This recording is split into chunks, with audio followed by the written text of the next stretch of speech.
అప్పటికప్పుడు స్వీట్ తినాలని Amazon ఫ్రెష్లో order పెట్టేశాను. ఏమేమి పెట్టానో చూడండి.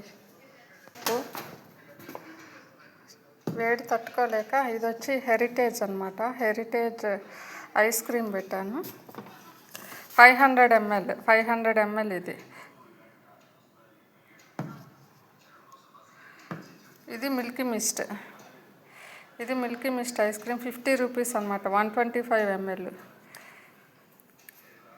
Milky Mist tropical jackfruit ice cream. ఇది వచ్చి హెరిటేజ్ ఆల్ఫెనైవ్ అంట. ఆల్ఫెనైవ్ ఏందో పేరు నోరు తిరగట్లే. Belgian chocolate ice cream. Belgian ice cream. Milky Mist ice cream jackfruit అండి. ఫస్ట్ టైం ట్రై చేస్తున్నాను ఎలా ఉంటుందని. ఇది Milky Mist jackfruit ice cream అనమాట. ఓపెన్ చేస్తే ఇలా ఉంది. తిని చెప్పు ఒకసారి టేస్ట్ ఎలా ఉంది.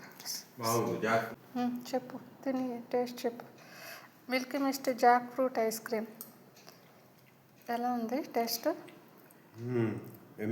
సూపరా? జాక్ ఫ్రూట్ టేస్ట్ తెలుస్తుందా? ట్రాపికల్ జాక్ ఫ్రూట్ అన్నాడు. సరే ఇది తిని చూడు. ఇది కూడా ఓపెన్ చేయి. ఇప్పుడు చేయవా? జస్ట్ టేస్ట్ చూడు కొంచెం. హెరిటేజ్ది ఇదైతే హెరిటేజ్ ఐస్ క్రీమ్ అంటే హెరిటేజ్ చాక్లెట్ అనమాట. ఇది కూడా టేస్ట్ చూసి చెప్పు. కొంచెం టేస్ట్ చూడు. మార్నింగ్ తింది, రేపు మార్నింగ్. నాకు తెలిసి జాక్ ఫ్రూటే బాగుంటుంది. ఈ ఐస్ క్రీమ్ తిని బోరు కొట్టేసిందిగా. చాక్లెటా? కానీ దాని మీద పేరు ఏదేదో నోరు తిరగని పేరు పెట్టాడే.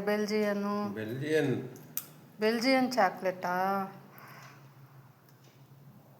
Belgium is famous for chocolates. ఓహో, బెల్జియం కంట్రీయా?